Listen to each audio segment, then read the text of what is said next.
Good afternoon. Here is the national news from BGI TV, Baba Bagede Imo TV. I am yours faithfully, Mo Rebila Lawal. Fourth are the major headlines for the national news this hour. My husband jumped into Lagos lagoon after being depressed, neglected by family members for months. Wife.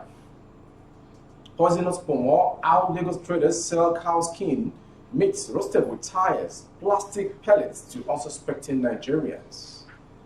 Nigerian politicians patronize spiritual leaders, can't ban doomsday New Year prophecies like Ghana, SANs. Bartender hiding, stealing 600,000 naira stabbed to death by peacemaker.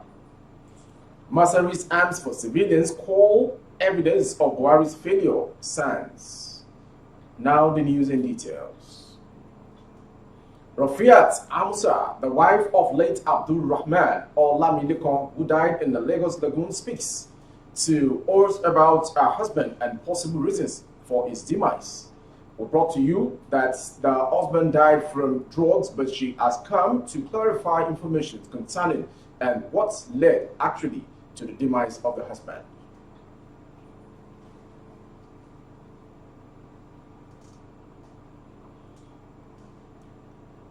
Deji, investigative roasting of cows skin, popularly known as Ponmo by processors in Lagos markets, who use tires, plastics, and disused engine oil, thereby exposing millions of Nigerians who consume cow hide, is shown comics reportedly capable of causing serious health conditions like cancer and sudden death.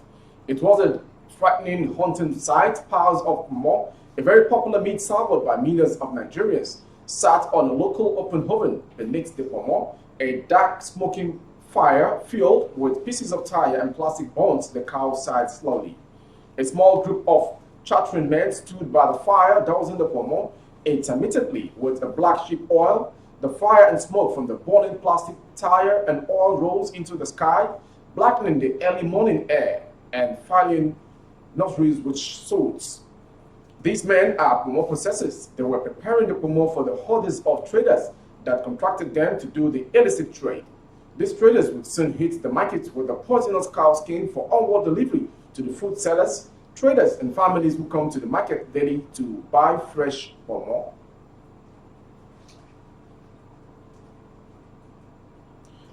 In another report, senior lawyers say Nigerian politicians lack the courage to outlaw doomsday New Year prophecies like Ghana because they seek guardians from spiritual leaders. Nigerian politicians have allegiance to spiritualists, including soothsayer, prophets, diviners, herbalists, and marabouts, and won't want to make any regulations that would offend them, three senior advocates of Nigeria have said. The senior lawyers, including Femi Falana, Ebun Olu Adeborua, and Mike Ozokome, stated these in a separate interviews with the Punch against the backdrop of a statement by the Ghanaian government warning religious leaders to desist from doomsday New Year prophecies in the year 2022. This is as a professor of theology at the Lagos State University, Dapo Asaju, said politicians who run to some men of God to pray for them are wasting their time, adding that God would not be moved by any man of God's prayer or prophecy, but would allow the electorate to decide their choice of leaders in government through the ballot boxes. Asaju, a former vice chancellor of Ajayi Crowther University, Oyo, and bishop theologian of Anglican Church of Nigeria, said though false prophets now project their imaginations and permutations as New Year prophecies, genuine prophecies still exist and they are vital as guide to the future and to know the mind of God concerning the future in order to avert disaster. Also, a professor of Islamic eschatology at the Lagos State University, Ishaq Akintola, lambasted scam artists whom he said continue to smile to the bank, getting proceeds from their prophecies after deceiving gullible followers, politicians, and other superstitious people who patronize them and make them their spiritual advisors, following their coincidental or faithful fulfillment of their logical permutations. Also, operatives of the Ogun State Police Command have arrested a 32-year-old female fashion designer, Omowumi or Yakuton, for allegedly killing a bartender, Mohammed Ahmed Tati.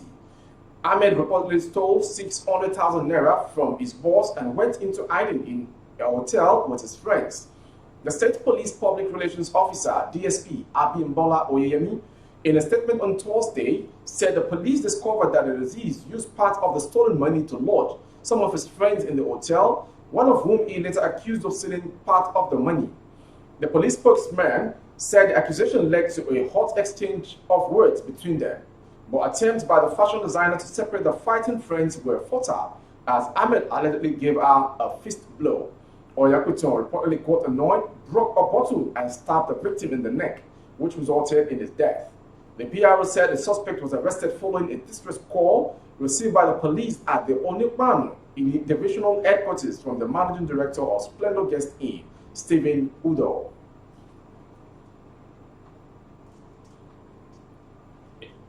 Some senior advocates have described the call by the Katsina State Governor, Bello Maseri, for private citizens to bear arms in order to fight bandits as evidence of the failure of the president, Major General Muhammadu Buhari, retired. Senior lawyers including Mr. Ebun Olu Adeboruwa-San and Ifedayo Adedipe, who spoke to correspondents in separate interviews, said the call was an admission of failure, adding that both Buhari and Masari should resign. Speaking at a press conference in Katsina on Wednesday, the governor said it was surprising that bandits owned guns and good people didn't have any. He said Islam encourages people to defend themselves, but human rights activist Adeboruwa-San said a statement from the governor was an indirect call on Buhari to resign. He added that the fact that the charge came from the governor of the president's home state showed that the All Progressive Congress-led government had failed Nigerians. Adeboruwa said this has further confirmed that the ruling APC has failed the people. The primary purpose of government is to protect lives and properties, and when the governor from the home state of the president has made a declaration of failure of protection by the government, then the president has no business remaining in the office. That was the national news from BGI TV, but before we go, a quick retake of the headlines once again. My husband jumped into Lagos lagoon after being depressed, neglected by family members for months. Why? How Lagos traders sell cow skin, meat roasted with ties, plastic pellets to unsuspecting Nigerians. We also brought to you Nigerian politicians patronize spiritual leaders, can't ban doomsday New Year prophecies like Ghana SANs. Bartender hiding from after stealing 600,000 naira stabbed to death by peacemaker. And lastly, Masari's arms for civilians call evidence of Buhari's failure, sans as well. Thank you for being part of BGI TV family. We appreciate you for being there. Still the Unitide period. Link up on our YouTube channel, Baba Bagede Imo TV. Kindly subscribe and click on the notification bell for updates. On Facebook, Bagede Imo with Alawiye Adebayo. Please like and follow the page so as for you to get updated with our broadcast. On Instagram, Bagede Imo _22. For advert placement of goods and services and products, coverage of events and function through our channel, the phone number right on your screen is the number to dial. I am yours faithfully, Morire Rebila Lawal. Thank God it's another beautiful Friday.